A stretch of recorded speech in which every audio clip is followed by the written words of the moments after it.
விற்பனை சேவை வரி எஸ்எஸ்டி மறு ஆய்வு செயலாக்கம் விரிவாக்கம் வழியாக 2026ஆம் ஆண்டில் 1000 கோடி ரிங்கிட் வருவாய் வசூலை நிதி அமைச்சு இலக்காக கொண்டுள்ளது என்று தெரிவிக்கப்பட்டுள்ளது.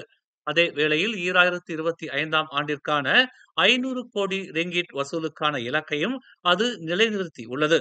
சேகரிக்கப்படும் அத்தொகை தேவைப்படும் மக்களுக்கு பயனளிக்கும் உதவிகள் அல்லது முன்முயற்சி திட்டங்களுக்காக திருப்பித் தரப்படும் என்று நிதி அமைச்சின் கருவூல தலைமைச் செயலாளர் டத்தோ ஜொஹான் மாமூட் மெரேகான் தெரிவித்தார்.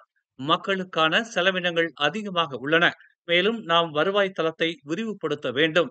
ஆனால் வருவாயை விரிவுபடுத்துவதில் அரசாங்கம் மிகவும் முற்போக்கான அணுகுமுறையை எடுத்துள்ளது என்று அவர் கூறினார். அமெரிக்காவுடனான மலேசியாவின் ராஜதந்திர ஈடுபாடு கவனமாக கட்டமைக்கப்பட வேண்டும் என்றும் புத்திசாலித்தனமான ராஜதந்திரத்தால் வழிநடத்தப்பட வேண்டும் என்றும் துணை பிரதமர் டாக்டர் அஹ்மத் ஜாகித் ஹமீடி தெரிவித்துள்ளார்.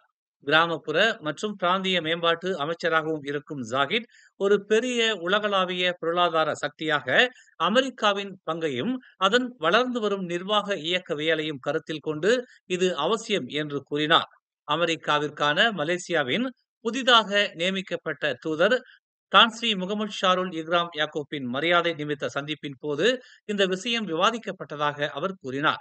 இந்த சந்திப்பு பொதுவாக மலேசியாவிற்கும் அமெரிக்காவிற்கும் இடையிலான இருதரப்பு உறவுகளை வலுப்படுத்துவதன் முக்கியத்துவத்தையும், குறிப்பாக முதலீடு, பாதுகாப்பு, தொழில்நுட்பம் மற்றும் பரஸ்பர நன்மைகளை தரக்கூடிய மூலோபாய பல பரிமாண ஒத்துழைப்பு போன்ற துறைகள் தொடர்பாக அமைந்ததாகவும் அவர் தனது முகநூல் பதிவில் தெரிவித்துள்ளார்.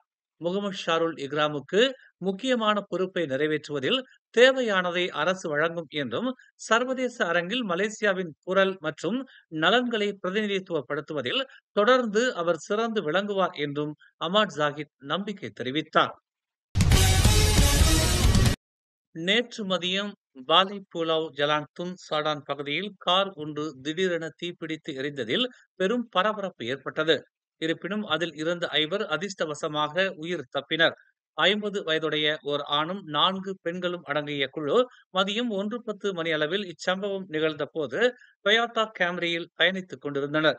இந்நிலையில் வாகனம் ஓட்டும் போது எரியும் வாசனையை தாம் உணர்ந்ததாகவும், ஆனால் தொடர்ந்து சென்றதாகவும் தெரிவித்த அந்த வாகனத்தின் ஓட்டுநர் சில நிமிடங்கள் கழித்து என்ஜின் பெட்டியில் இருந்து புகை வருவதை கண்டதும் உடனடியாக தனது பயணிகளை இறங்குமாறு அறிவுறுத்தியுள்ளார்.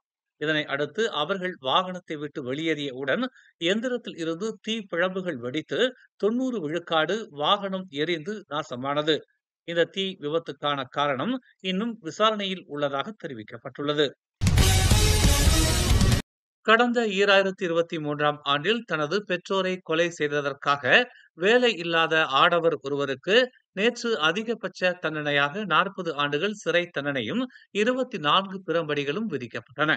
கோலாலம்பூர் உயர்நீதிமன்றத்தில் நீதிபதி கே முனியாண்டி முன் நடைபெற்ற விசாரணையின் போது 2 கொலை குற்றச்சாட்டுகளையும் தண்டனைகளையும் தாம் புரிந்து கொண்டதாக 44 வயது அஃபண்டி அகஸ் அலி உறுதிப்படுத்தியதாக தெரிவிக்கப்பட்டுள்ளது.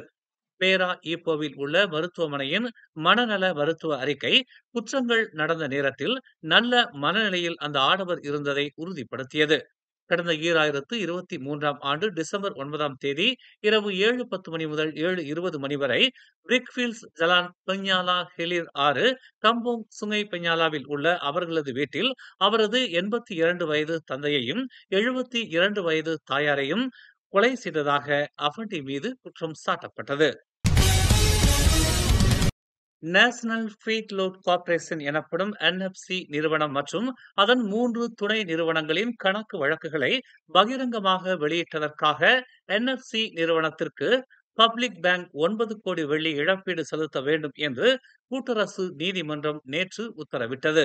அந்த வங்கி தனது சட்டப்பூர்வ கடமையை மீறி இருப்பதோடு ரகசிய காப்பு விதிமுறைகளையும் பொருட்படுத்த தவறி உள்ளதாகவும் 3 நீதிபதிகள் அடங்கிய அமர்வுக்கு தலைமை ஏற்றிருந்த மலாயா தலைமை நீதிபதி ஹஸ்னா ஹஷீம் குறிப்பிட்டார். நியாயப்பூர்வ தொகை, படிப்பினை தொகை மற்றும் சேதார தொகை என ஒவ்வொன்றுக்கும் தலா 3 கோடி வெள்ளி வழங்கப்பட வேண்டும் என்றும், மேலும் நேற்றில் இருந்து இழப்பீட்டு தொகைகள் செலுத்தி முடிக்கப்படும் நாள் வரையில் 2 விழுக்காடு வட்டி தொகையையும் பப்ளிக் பேங்க் வழங்க வேண்டும் என்றும் ஹஸ்னா உத்தரவிட்டார். தீபகற்ப மலேசியாவில் ரோன் 97 ரக பெட்ரோல் மற்றும் டீசலின் விலை வரும் வாரத்தில் லிட்டருக்கு 7 காசுகள் அதிகரிக்கும் என்று நிதி அமைச்சு அறிவித்துள்ளது. ரோன் 97 விலை நாடு முழுவதும் லிட்டருக்கு 3 வெள்ளி 7 காசிலிருந்து 3 வெள்ளி 14 காசுகளாக உயரும் என்றும், டீசல் விலை லிட்டருக்கு 2 வெள்ளி 74 காசிலிருந்து 2 வெள்ளி 81 காசுகளாக உயரும் என்றும் தெரிவிக்கப்பட்டுள்ளது. சபா சராபா மற்றும் லபுவானில் டீசல் லிட்டருக்கு 2 வெள்ளி 15 காசுகள் மானிய விலையில் சில்லறை விற்பனை செய்யப்படும் என்று தெரிவிக்கப்பட்டுள்ளது. இந்த விலைகள் ஜூன் 25ஆம் தேதி வரை அமலில் இருக்கும் என்று தெரிவிக்கப்பட்டுள்ளது. மேலும் செய்திகளை தெரிந்து கொள்ள தமிழ் மலர் நாளிதழை பாருங்கள். உடனுக்குடன் செய்திகளை தெரிந்து கொள்ள தமிழ் மலர் இணையதளம், தமிழ் மலர் செயலி மற்றும் மலர் டிவி யூடியூப் சேனலை வலம் வாருங்கள். எங்களோடு இணைந்திருக்க மலர் டிவியை பதிவு செய்து கொள்ளுங்கள். உறவுகள் மகிழ்ந்திட விருப்பம் மற்றும் பகிர்வு சேவையை சொடுக்கிடுங்கள்.